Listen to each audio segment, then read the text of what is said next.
Minuman keras, apapun namamu. Selamat datang kembali di channel Suka Nonton. Kali ini kita akan membahas film komedi berjudul The Hangover. Film yang dirilis pada tahun 2009 menceritakan 4 orang pria yang melakukan pesta lajang di mana terjadi peristiwa-peristiwa besar dalam satu malam yang tidak mereka sadari karena mabuk berat. Oke, sebelum kita mulai, siapkan dulu siapkan kopi dan gigi agar lebih asyik nontonnya. Dan jangan lupa klik subscribe, like, dan bagikan kepada seluruh umat di dunia.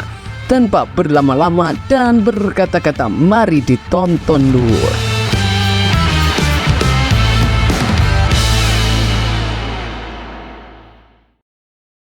Film dibuka dengan Doug, seorang pria yang akan menikah dengan calon istri idamannya yang bernama Tracy. Sebelum menikah, ia merencanakan untuk melakukan party atau pesta bujang bersama teman-temannya yang bernama Bill dan juga Stu. Namun Tracy dan juga ayahnya Sid meminta Doug untuk membawa adik dari Tracy, yaitu Alan. Alan juga bekas seorang pria begajulan gemuk yang madesu, nolep, dan juga wibu, sehingga ia tidak memiliki banyak teman. Dua teman lainnya yaitu Bill dan juga Stu merupakan teman yang normal dan memiliki pekerjaan. Bill merupakan seorang guru sedangkan Stu merupakan seorang dokter gigi. Stu sendiri terjebak di dalam sebuah hubungan dengan wanita yang sedikit kurang ajar yang bernama Melissa. Singkat cerita, mereka berempat, Doug, Alan, Stu, dan juga Bill pun berangkat menuju Las Vegas. Mereka pun pergi memesan kamar paling mewah dan paling nyaman untuk ditempati. Sesampainya di sana, akhirnya mereka pun berganti pakaian dan bersiap-siap untuk pesta di Las Vegas. Mereka pun pergi ke rooftop hotel tersebut dan melakukan ritual bacot-bacotan bersama. Semuanya saling mengucapkan kalimat-kalimat spesial untuk Doug yang akan menikah 2 hari ke depan. Setelah selesai, mereka pun meminum minuman beralkoholnya. Singkat cerita, pagi pun tiba dan mereka pun terbangun di kamarnya dengan kondisi yang sangat kacau. Stu terbangun dengan gigi yang sudah ompong. Alan terbangun dan tidak sengaja melihat seekor macan yang ada di kamar mandi mereka. Lalu tiba-tiba ada bayi di kamar mereka yang entah milik siapa. Dan yang paling penting, Doug sang calon pengantin pun hilang. Di sini Stu pun panik, namun Bill berusaha untuk menenangkan mereka dan mencoba mencari tahu apa yang terjadi tadi malam. Tidak ada yang ingat sama sekali dengan kejadian tadi malam. Akhirnya mereka pun mengeluarkan hal-hal yang ada di saku mereka sebagai petunjuk tentang apa yang terjadi tadi malam. Akhirnya mereka pun menemukan petunjuk di tangan Bill. Bill menggunakan tanda pasien rumah sakit dan hal inilah yang membuat mereka memutuskan untuk mencari Doug ke rumah sakit dan menanyakan informasi tentang apa yang terjadi tadi malam.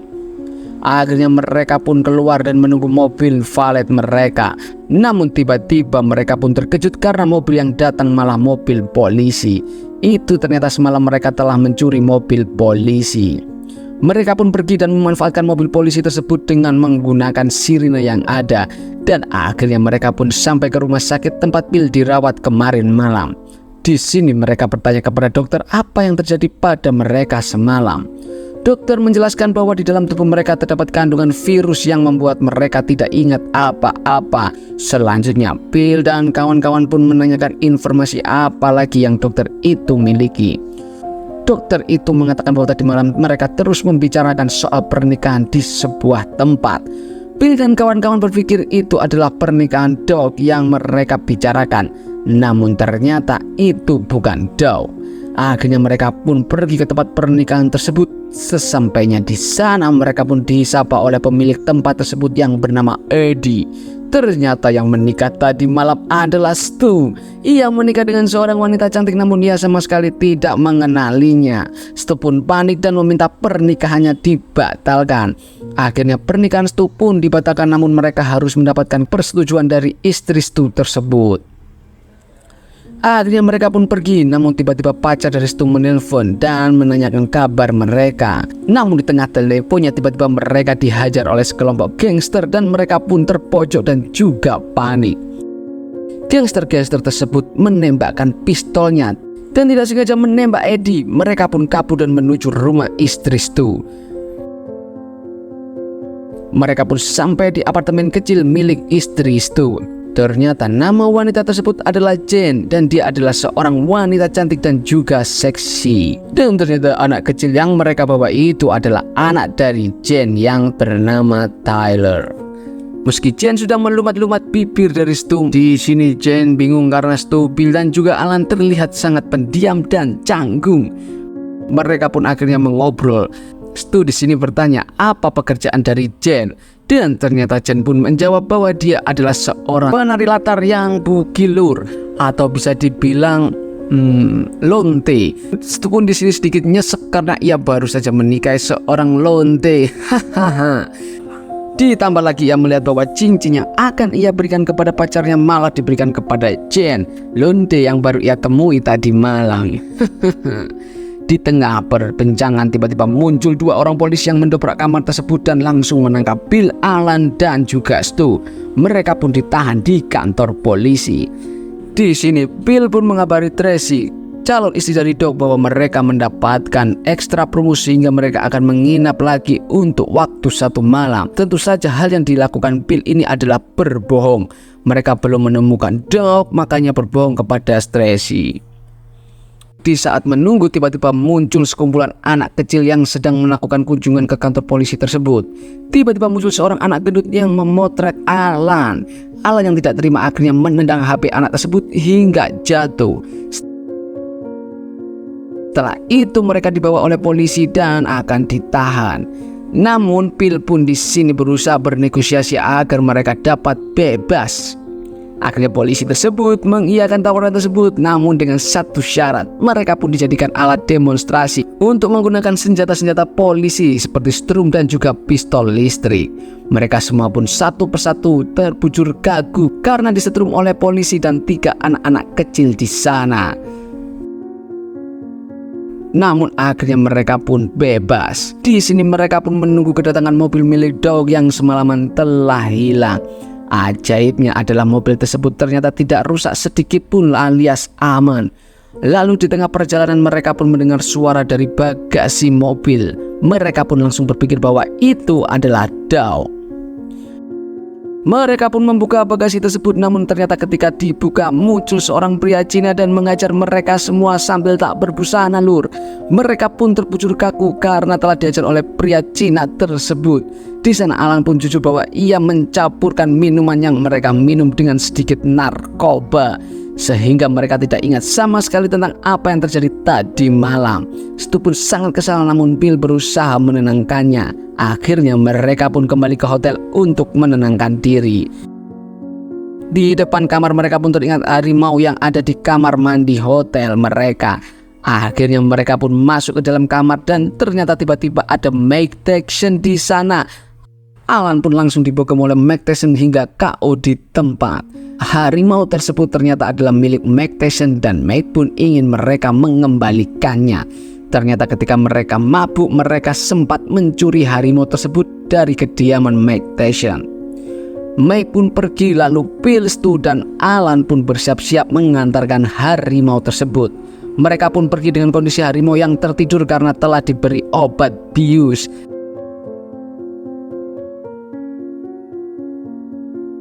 Lalu mereka pun berbincang di mobil dan tiba-tiba harimau tersebut pun terbangun dan membuat mereka langsung panik lur. Harimau itu pun mencakar Bill dan Bill pun terluka. Akhirnya mereka pun mendorong mobil tersebut untuk mengantarkan harimau itu ke rumah Mike Tyson. Mereka pun akhirnya sampai di rumah Mike Tyson dan di sini mereka diperlihatkan kamera CCTV yang terjadi tadi malam. Ternyata Doc masih bersama mereka di jam 3 dini hari. Lalu di sini ternyata Alan menyeri-nyeri perkara karena ia pipis di kolam renang milik Mike Tyson. Akhirnya Alan pun sadar diri dan akhirnya menunggu di luar. Setelah selesai berbincang-bincang, akhirnya mereka pun pulang. Mereka berbincang di dalam mobil, namun tiba-tiba terdapat mobil yang menabrak mereka. Ternyata mobil tersebut adalah kelompokan orang Cina yang berada di bagasi tadi lur, yang bernama Mr. Coe. Mr. Coe menuduh mereka telah mencuri uangnya senilai $80.000 dan memintanya kembali. Mr. Coe mengatakan bahwa ia menyandra teman mereka yaitu Doc. Mr. Ko meminta uang $80.000 tersebut harus ada besok subuh. Akhirnya Mr. Ko pun pergi dan meninggalkan mereka. Bill, Stu dan juga Alan pun pulang dan memutar otak untuk mengembalikan uang Mr. Ko tersebut. Mereka benar-benar kebingungan seperti presiden di negeri Wakanda yang selalu kebingungan ketika harga-harga di pasar naik. Singkat cerita, mereka pun memiliki rencana jitu. Mereka pun pergi di tempat judi Las Vegas. Alan pergi bersama Bill sedangkan Stu menyamar dengan Jane. Di meja judi kemenangan demi kemenangan pun mereka raih, hingga akhirnya pemilik blackjack tersebut curiga dan berusaha menghampiri mereka. Namun Jane yang cerdas akhirnya mengalihkan perhatian mereka dan akhirnya Bill dan Alan pun dapat pergi dari tempat blackjack tersebut. Mereka pun pergi dengan uang yang banyak. Mereka pun pergi ke tempat pertemuan dengan Mr. Ko. Di sana sudah melihat Mr. Ko dan anak buahnya yang sudah menunggu kedatangan Bill, Stu dan juga Alan. Mereka pun melemparkan uang tersebut dan Mr. Ko pun melepaskan dog. Namun mereka kaget, ternyata dog yang diberikan Mr. Ko bukanlah dog teman mereka. Namanya sih sama-sama dog, cuma dog yang ini sedikit hitam berbeda dengan dog teman mereka. Akhirnya mereka pun pulang dengan keadaan bete karena dikasih dog versi gelap. Mereka pun mulai pasrah dan menelpon Tracy untuk mengabari bahwa dog telah hilang. Bill pun mulai menelpon Tracy sedangkan Stu berbincang dengan dog hitam. Di tengah perbincangan mereka tiba-tiba Stu kepikiran sesuatu soal rooftop dan akhirnya menemukan tempat di mana dog berada. Stu pun langsung mendorong Bill dan mematikan teleponnya. Stu menjelaskan bahwa ia ingat tempat di mana dog berada. Ternyata dog berada di rooftop hotel mereka. Akhirnya mereka pun kembali ke hotel dan pergi ke rooftop. Di sana dog sudah terlihat sangat lemah dan terlihat sangat merah. Di sini dog pun sangat marah karena hari ini adalah hari pernikahannya. Akhirnya mereka pun langsung bergegas pulang untuk pergi ke pernikahannya dog. Mereka pun bersiap-siap. Namun tiba-tiba Stu melihat Jane dan ia pun menghampiri Jane. Di sini Jane mengembalikan cincin pernikahan dari Stu karena ia merasa bahwa pernikahan tersebut adalah hal yang bodoh. Stu pun mulai terlihat tertarik kepada Jane dan di sini Stu mengajak Jane untuk kapan-kapan pergi ngedate dan Jane pun mengiyakan hal tersebut. Di sini juga Jane menjelaskan bahwa Stu lah yang mencabut giginya sendiri. Ia menjelaskan mengapa gigi Stu menjadi ompong. Mereka pun pulang dengan kecepatan maksimum.